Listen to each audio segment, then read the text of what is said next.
Buenas tardes, estimada profesora Andrea Valverde, compañeras y compañeros. Mi nombre es Noylin Adriana Espinosa Mesén, pertenezco a la Cátedra de Educación Preescolar y al CEU de Heredia. Un gusto estar con ustedes. Vamos hoy a hablar un tema muy importante sobre lo que es el estado de la educación en Costa Rica. A manera de la educación en Costa Rica, podemos mencionar que está atravesado una crisis grave en décadas, denominada apagón educativo.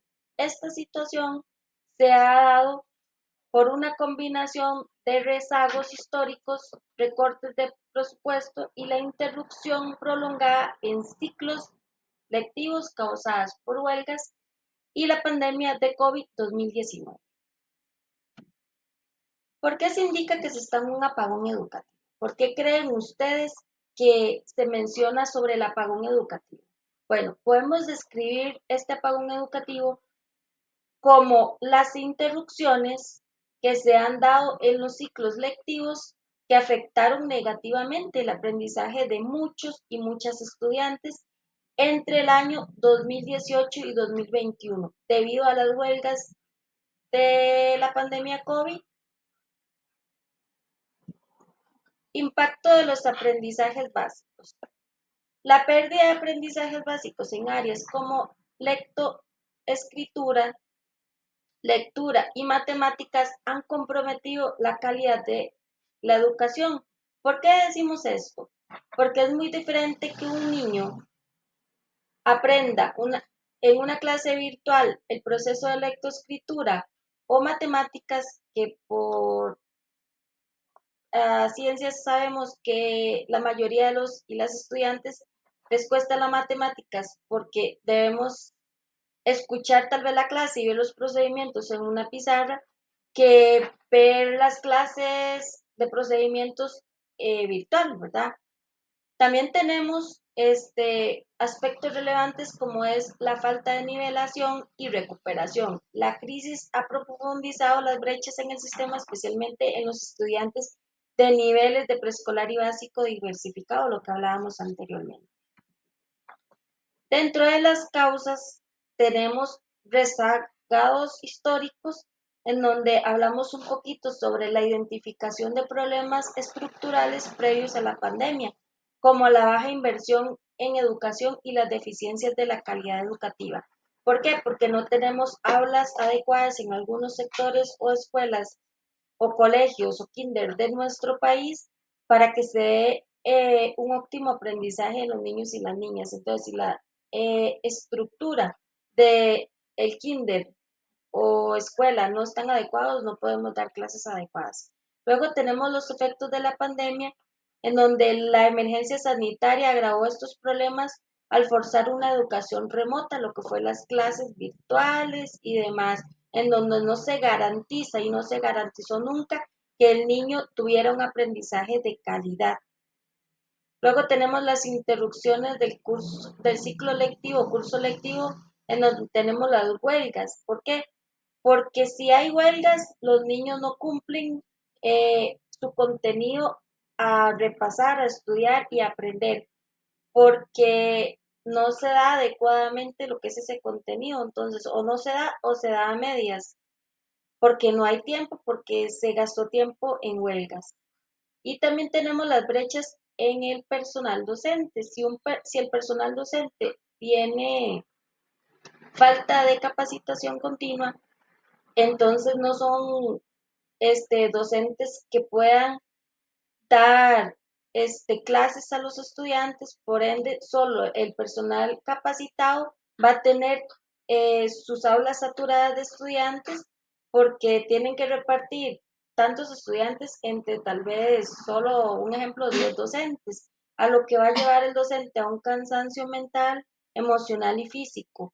Por eso es importante que rompamos con esas brechas y hayan más docentes capacitados. Dentro de las consecuencias que podemos abordar es el empobrecimiento de los aprendizajes. Los estudiantes han avanzado o han subido de nivel o de grado sin competencias necesarias, los cuales en un futuro van a afectar sus oportunidades futuras y la calidad del sistema educativo en general. Luego tenemos también el incremento de las desigualdades. La educación pública fue más afectada que la privada, creando un escenario de desigualdad en el acceso y la calidad de la educación. ¿Por qué decimos esto?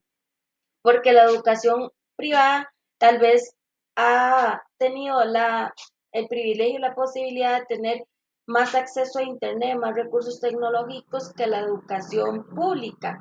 Hay muchos lugares en nuestro país que los niños no tienen acceso al Internet, a tablets, a computadoras, para poder recibir estas clases que se dieron en el apagón educativo eh, en óptimas condiciones. Luego tenemos el riesgo de insostenibilidad de la educación superior. Las restricciones fiscales y falta de inversión adecuada comprometen las labores de las universidades públicas. Y el deterioro de oportunidades, la deficiencia educativa dificulta la inserción laboral y limitan el desarrollo personal y profesional de las nuevas generaciones. En aquel tiempo, cuando hubo el COVID, muchos estudiantes de bachillerato no aprendieron o no cumplieron con su contenido educativo y los docentes no pudieron seguir dando sus lecciones adecuadamente, en donde se saltaron muchos contenidos que hoy les brinda a ellos la inserción laboral. No son contratados porque las personas de empresas piensan y comprueban que no fueron adecuadamente preparados para dar este curso a un día, a un trabajo. Medidas a tomar por las autoridades e instituciones para corregir la situación. Los esfuerzos de nivelación y recuperación. Ahí podemos hacer como formar o hacer campañas para hacer esta nivelación y recuperación dentro de las instituciones, iniciativa de macroevaluación, evaluar a nivel país qué podemos mejorar para hacer esta nivelación y ir recuperando todo lo que hemos perdido en el apagón educativo, las propuestas de un acuerdo nacional en educación de acuerdo a la macroevaluación y nuevas estrategias que podamos, o una lluvia de ideas que podamos brindar para que esto se corrija. Bueno, a manera de conclusión, yo puedo decir que en la situación educativa de Costa Rica debemos exigir como futuros docentes y como también padres de familia un compromiso urgente y decisivo para abordar esta crisis actual que aún no acaba, cuyas repercusiones nos han afectado tanto a los niños y a las niñas, estudiantes en general de todo nivel, y a los docentes, porque también los docentes necesitamos ser capacitados. Entonces, en este contexto podemos decir que a nivel nacional priorice y fundamente un desarrollo que sea garantizado para que tanto a nivel de estudiantes y docentes seamos capacitados y tengamos una óptima educación a nivel de nuestro país. Muchas gracias.